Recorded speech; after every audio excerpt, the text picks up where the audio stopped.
Boa noite.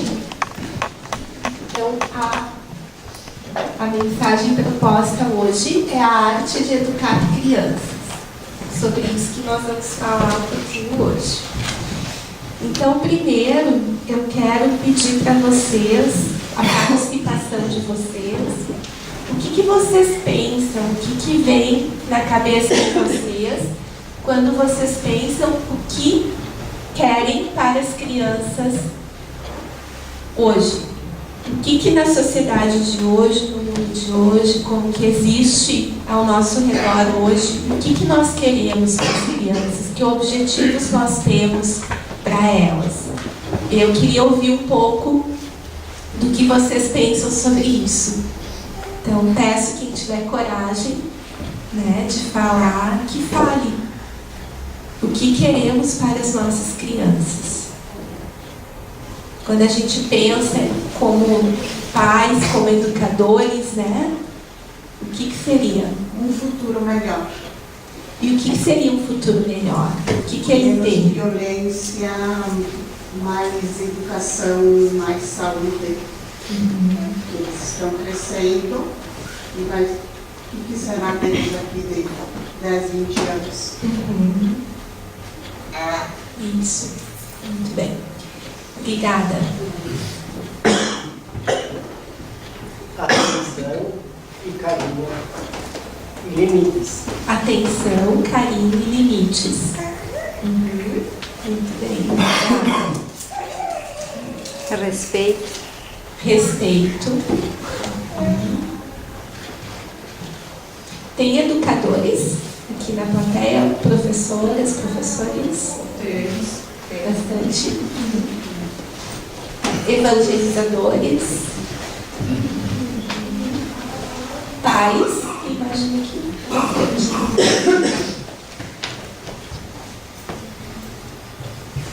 Alguém mais quer trazer algo?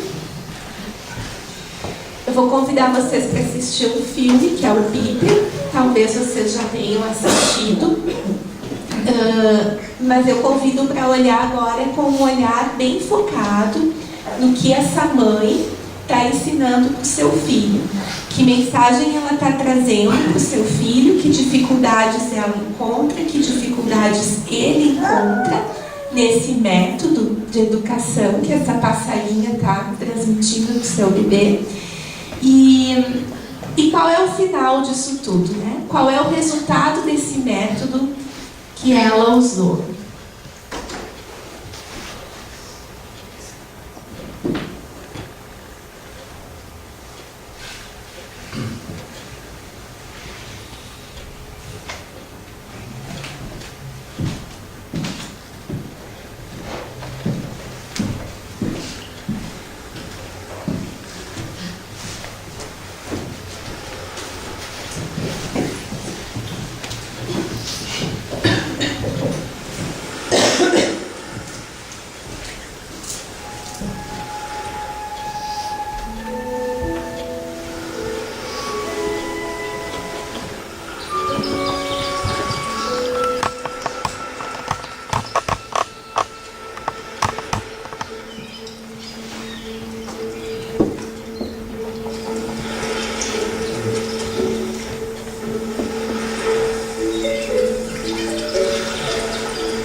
E aí o Piper ficou feliz, né? Vocês viram o resultado final? Ele descobriu um jeito totalmente novo de pegar as conchinhas para comer, porque ele enfrentou a diversidade. Ele teve condições de enfrentar. Eu vou deixar só mais um pouquinho o vídeo, que tem uma partezinha no final que é bem legal. Ele teve autonomia, ele teve coragem, a autoestima dele foi lá em cima, né? E aqui o soninho gostoso, feliz, de quem cumpriu a sua tarefa, de quem teve coragem de fazer o que tinha que fazer.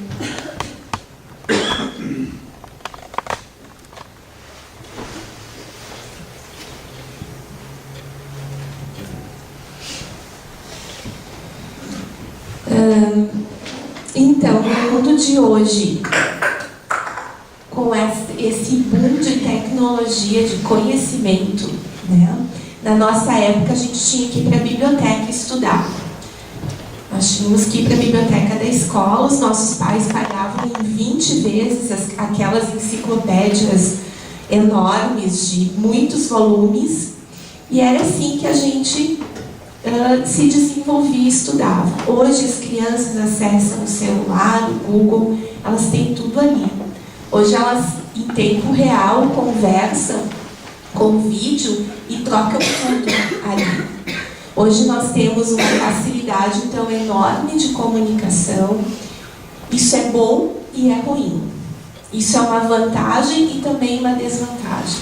Hoje nós temos uma oferta muito grande de muitas coisas que podem ser boas ou ruins. São ferramentas, depende de como elas vão ser usadas. E que atributos as nossas crianças, quando ficarem jovens e adultas, têm que ter para lidar com tudo isso? Como é que se lida? Nós não sabemos, nós não vivemos isso, a nossa fase foi outra. Então, elas têm que ter muito mais autonomia.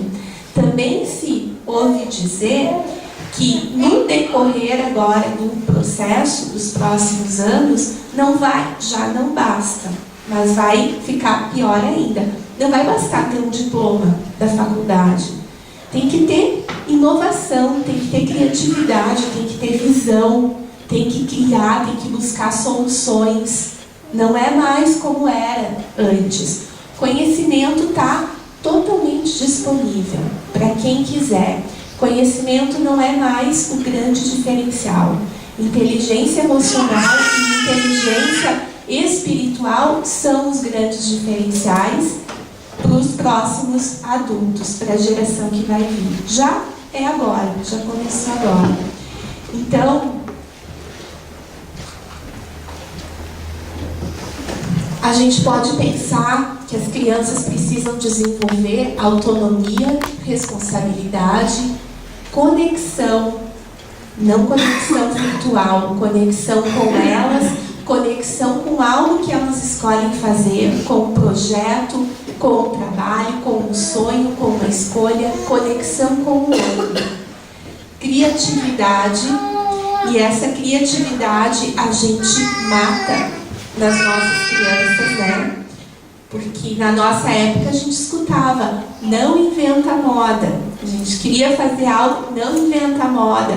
Então, é ali que está fomentando essa criatividade, que às vezes, porque a criança pintou o coelho de roxo e a professora disse, coelho não é roxo, já matou um pouquinho. Então, é preciso que se estimule a criança a imaginação e a ter liberdade de criar o que ela quiser criar. Porque é nessa fase que ela está fomentando essa possibilidade de ser criativa depois. Para quê? Para ela poder dar sua contribuição única ao mundo. Cada um de nós não nasce só para resgatar o passado, para as provações, para as dificuldades. Cada um de nós traz também uma missão, que é a sua contribuição a esse planeta, a esse mundo, a essa humanidade. Cada um tem algo que ninguém mais tem para poder dar, para poder doar e disponibilizar. Então, trazendo essas possibilidades é que a gente consegue permitir que aquilo de bom que a gente tem se manifeste. Porque senão a gente vai se acostumando a achar que aquilo que é único em mim é diferente e não é bom. Então, o grande objetivo da nossa existência é dar nossa contribuição única ao mundo. E o maior pecado é quando a gente não consegue fazer isso. Sentir-se pleno e feliz. Esse também é um grande objetivo na hora de educar crianças.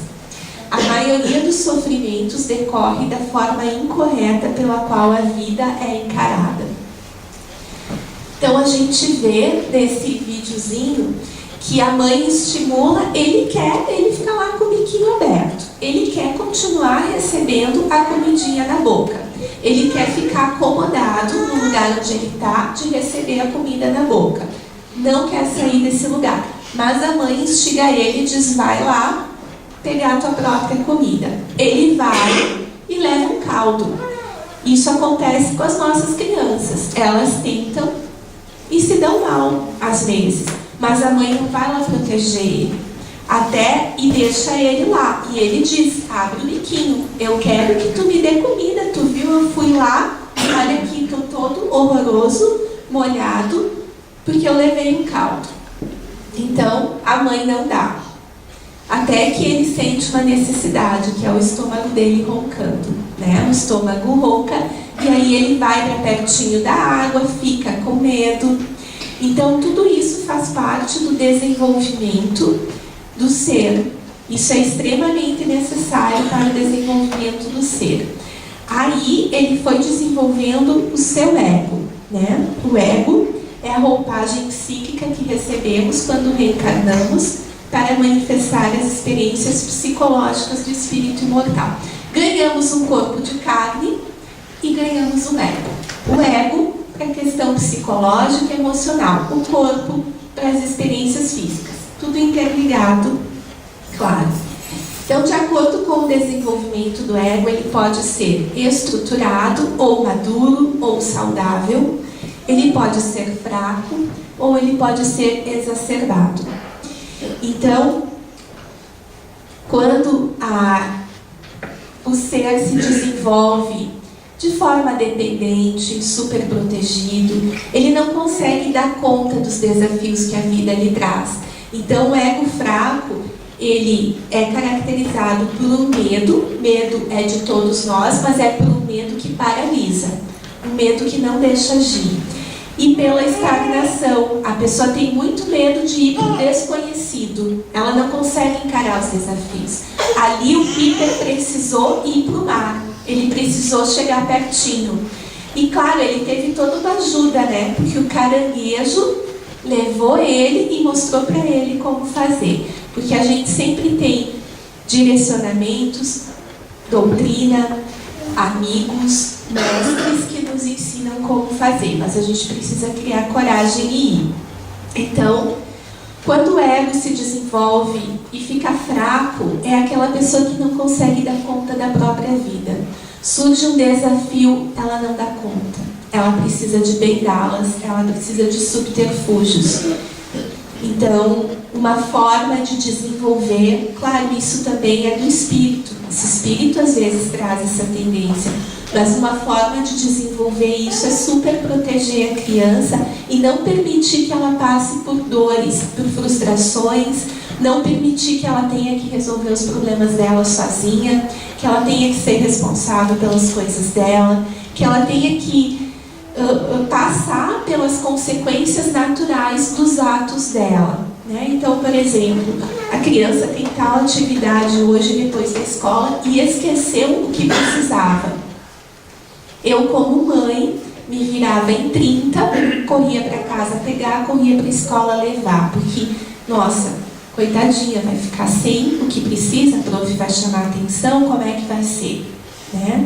Até o momento em que eu disse, olha, tu esqueceu, a gente estava perto de casa, tu esqueceu, explica para a prof, conversa e fica lá até o momento da gente te buscar. Paciência. Foi só uma vez. A partir daí ela passou a lembrar. Então, as crianças têm condições de suportar as consequências naturais dos seus atos. Está na hora de comer. Essa é uma velha história, né? Mas é o que a gente faz. Hoje tem isso para comer. Ah, isso eu não quero. Tá, e se for tal coisa tu quer e a outra tu quer? Então a gente oferece uma gama de possibilidades. Não, tem isso para comer hoje. Não quer comer? Tá tudo bem, não come. Não precisa ameaçar, não precisa fazer chantagem. Não come. A hora que sentir fome, a gente vai dizer, olha, é só tal hora agora. Ah, mas eu estou com fome, eu tenho certeza que tu consegue aguentar a tua fome até a hora de comer. É uma consequência natural. Não comeu na hora, aguenta a fome, não vai morrer até a hora de comer. Mas, enfim, a teoria é bonita, a prática é mais difícil, nem sempre a gente consegue. Mas é fazendo com que eles sintam algumas dores, a dor da fome, a vergonha de não ter o que precisa na aula, a frustração de ter esquecido, a frustração de lidar com o colega que convidou vários outros colegas para o aniversário, mas não convidou o nosso filho, ok? A criança tem que aprender que é assim, isso faz parte da vida. Então, é ir lidando com todas as frustrações que surgem para desenvolver um ego saudável. Eu só pego ele pelo lado contrário. O ego exacerbado é aquele que é o rei, né? Ele é controlador, as coisas têm que ser como ele quer, é obstinado, é aquela pessoa voluntariosa, na hora que eu quero e como eu quero, e movo mundos e fundos para que seja assim. Fico pensando dia e noite como eu quero que as coisas sejam, o que vai acontecer amanhã, o que vai acontecer na semana que vem, o que eu não quero que aconteça. Eu penso, nunca paro de pensar.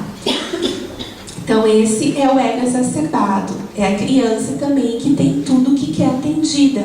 Claro, existe a questão do espírito que está reencarnando, mas existe também uma questão dos pais envolvidos, da educação.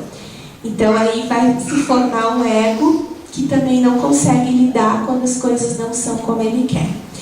E o ego estruturado mantém de si mesmo uma imagem positiva, com autoestima, confiança e poder. Vocês viram a felicidade do Piper quando ele conseguiu enxergar embaixo d'água e coletar muitas conchinhas? E a felicidade dele quando ele conseguiu levar conchinhas para os outros e trazer uma concha enorme? Essa era a contribuição única dele para o mundo. E a autoestima dele foi lá nas alturas. E aí ele, como ele estava pleno e feliz, ele passou a contribuir muito mais com o todo e com a humanidade. Então essa é uma imagem bem legal de como uma criança que consegue ter coragem de superar os seus desafios e de seguir, que consegue cuidar da sua vida, né, que se sente capaz de dar conta dos desafios que são pertinentes à idade dela, como ela fica com a autoestima elevada.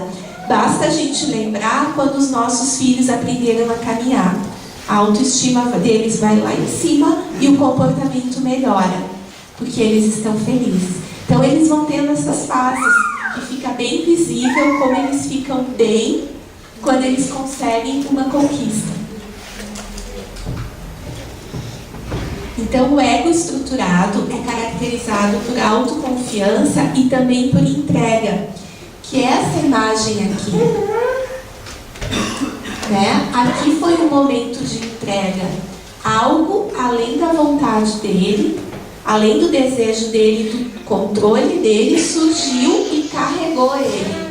Então, o ego estruturado, ele tem essa capacidade de saber se governar e se dirigir quando é isso que tem que fazer, mas sair um pouquinho de lado e se deixar conduzir por uma força maior que surge quando é isso que é para acontecer.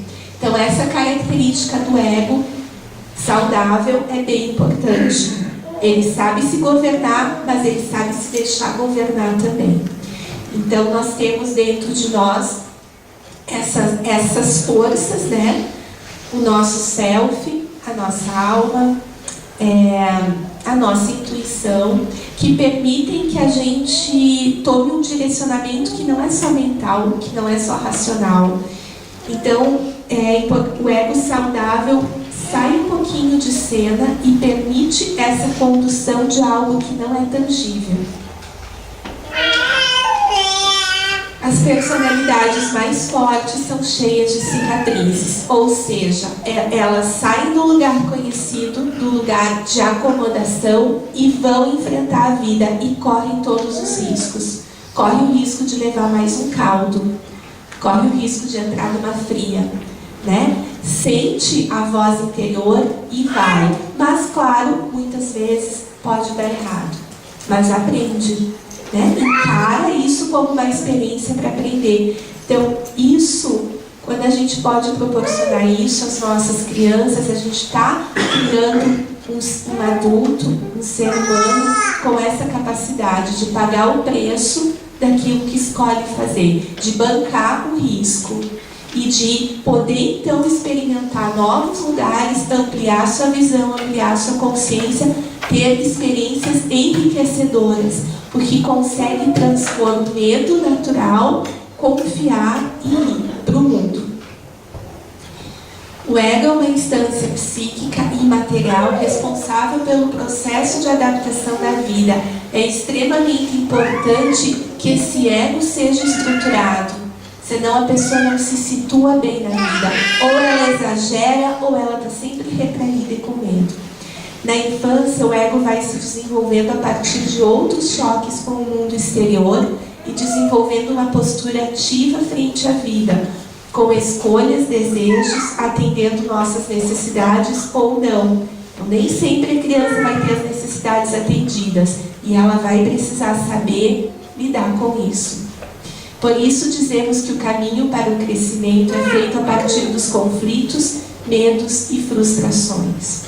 E muitos de nós queremos poupar os nossos filhos de qualquer sofrimento, de qualquer conflito.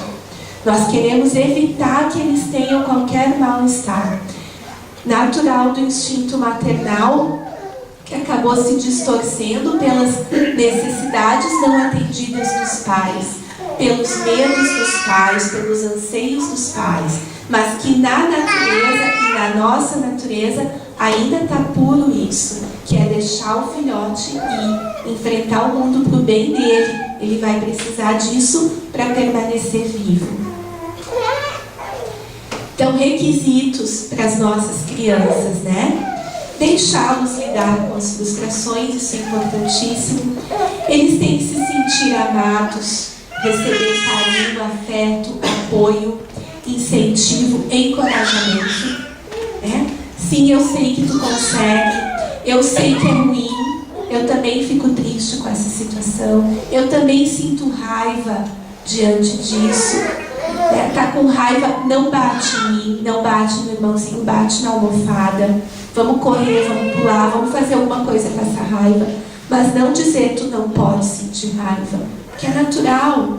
E aí a criança começa a achar que ela tem algum defeito muito grave, porque ela não consegue entender que o problema é do adulto que não está aceitando a raiva dela.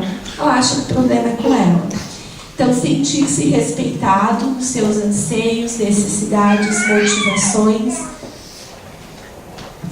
E quando a gente cobre os nossos filhos de todas as proteções, nós não estamos respeitando eles. Nós não estamos permitindo o desenvolvimento deles. Isso não é respeitar aquele ser que está ali, que veio com uma missão e que precisa estar alinhado com isso, senão não se sente bem.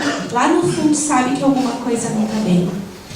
Sentir-se seguro, ou seja, crescer em um ambiente seguro e ter liberdade para expressar a sua criatividade. Então, isso é o que as nossas crianças precisam. Imprescindível lembrar que o exemplo educa mais do que 1000 palavras. Então, a gente vive numa sociedade egoísta que se preocupa com o seu próprio umbigo. E muitas vezes, na nossa família, a gente também faz isso. A gente também trata de que o bom seja para nós. Para os outros, a gente vê o que vai ser. Primeiro, nós aqui, nosso pequeno núcleo, nossa pequena família. Os outros a gente vai ver. Mas a gente ensina eles a não serem egoístas, a serem caridosos. Mas eles estão vendo no dia a dia que a gente se coloca como muito mais importante do que as outras pessoas. Eles estão aprendendo a ser egoístas, observando cada movimento nosso no sentido de dizer, para nós sim, para os outros não. Não, vem cá, filho, que eu vou te proteger disso. Não, eu tenho que chegar na apresentação e sentar na primeira fileira, sempre. O que eu estou ensinando para o meu filho? Eu sou uma mãe especial, meu filho é melhor que os outros. Né? Então, qualquer situação que acontece na sala, não, com o meu filho, não. Estou ensinando que ele é uma pessoa acima dos outros. Ele não é como os colegas, ele é melhor. Quando aparece em casa com qualquer coisinha, né? Pegou a bonequinha da colega, enfim, com qualquer coisinha, por menor que seja, tem que devolver. Estragou, ganhou um dinheirinho de presente, tem mesada, enfim, com o teu dinheiro tu vai comprar para o colega que tu estragou. Porque aí a gente está ensinando responsabilidade, né? A gente está ensinando honestidade. E muitas vezes a gente, é coisa de criança e tal. E a gente vai deixando passar. Ou mesmo nós, né? Com o nosso exemplo. Então, eles estão observando o que a gente está fazendo e estão imitando. Então, o exemplo é essencial. E ensinar espiritualidade. Aqui tem algo do exemplo que é muito difícil. Quando os pais descuidam da sua felicidade para priorizar a felicidade dos seus filhos, deixam aos filhos uma má herança. Quem pensa muito na felicidade dos filhos comete 2 erros. Descuida da própria felicidade e não ensina aos filhos a difícil arte de ser feliz. Pais que amam a si mesmos têm filhos que aprendem a fazê-lo. Abrir mão da felicidade para o futuro dos filhos denota falta de coragem para realizar sua própria vida. Então aqui é controverso, mas tem uma verdade muito grande nisso. Que peso é esse que muitas vezes os filhos carregam, porque os pais abrem completamente mão das suas vidas para cuidar desses filhos. Como esses filhos vão retribuir isso para os pais? E é muito legal quando a gente vê um filho falar da sua mãe que é feliz, que faz as coisas que gosta, que consegue equilibrar entre a vida doméstica e a vida que ela quer ter como pessoa. Sai de casa, por exemplo, para ir trabalhar na casa espírita, sai de casa para fazer um curso, está cuidando de si, está cuidando da sua felicidade, e eles estão aprendendo a fazer a mesma coisa. Eles estão aprendendo que tem que se valorizar, que tem que valorizar estar bem, estar feliz, estar pleno. Então, quando às vezes os pais nem sabem o que querem para se sentir felizes, nem sabem o que fazer, se perderam de si, projetam tudo nos filhos, tudo nas crianças, achando que com isso estão fazendo algo bom. E muitas vezes distorcido e está trazendo um peso que vai trazer uma infelicidade. Então, esse também é um grande exemplo. Ser uma pessoa feliz, estar de bem consigo, é 50% do que o filho precisa para fazer o mesmo. Ele já está tendo exemplo, ele já está tendo um exemplo que valida estar feliz e estar de bem com a vida, dizer sim para a vida. Está executando suas tarefas com felicidade e leveza. Então é bem importante a gente observar isso. A espiritualidade pode ser definida como uma propensão humana a buscar significado para a vida por meio de conceitos que transcendem o tangível, à procura de um sentido de conexão com algo maior que si próprio. Pode ou não estar ligada a uma vivência religiosa, ou seja, a criança crescer com espiritualidade. Ela vai ter uma conexão consigo, uma conexão com o outro, que vai proteger ela desses perigos e dessas loucuras que estão acontecendo. Mais um jogo agora que leva à autodestruição, que leva ao suicídio. Tem mais um jogo que já provocou a morte de 2 crianças no Brasil. O que protege os nossos filhos disso? O que dá a eles discernimento de olhar e dizer: meu Deus, isso aqui é uma loucura, eu não vou entrar, meus colegas estão gostando, mas não, olha aqui. É essa conexão consigo, é cuidar da sua vida, é se valorizar, é saber ter autoestima e é poder ouvir essa voz interior que é de viver, que é um instinto de preservação e conservação, que vai lhe dar segurança, autoconfiança. Então, espiritualidade é essencial que as nossas crianças cresçam buscando isso. Buscando uma conexão que não seja só com o que eu vejo. O que tu sente perante isso? O que está dizendo aí dentro de ti com relação a isso? Isso vai dar discernimento a elas. Então, o ego estruturado é a casa onde Deus quer fazer a sua morada, sendo que essa casa tem que ser forte e bem estruturada o bastante para assegurar a presença de Deus. Por outro lado, esse ego tem que ter humildade o suficiente para saber que ele não é o Senhor da psique, mas um servidor a realizar o que esse Deus interno pede. Novamente, está ali o Peter embaixo da água, olhando tudo aquilo. Foi um processo involuntário. A vida levou ele para estar ali, mas ele teve coragem de sair lá do ninho dele, quando ele sentiu necessidade, que foi a fome, e ir para perto. E mesmo sentindo medo, aconteceu, porque ele estava dizendo sim. Então é isso que Deus precisa para se manifestar em nós. É força e entrega. É autoconfiança, mas ao mesmo tempo abrir mão do controle e da determinação do que se quer. E aí, por final, ele pôde dar sua contribuição única ao mundo e pôde ter esse soninho gostoso, tranquilo, ou seja, além de sentir tanto prazer e vibração e expansão por ter pego tantas conchas, ele ainda pôde depois repousar tranquilo e feliz pela expectativa de um novo dia e de novas experiências que ele ia ter.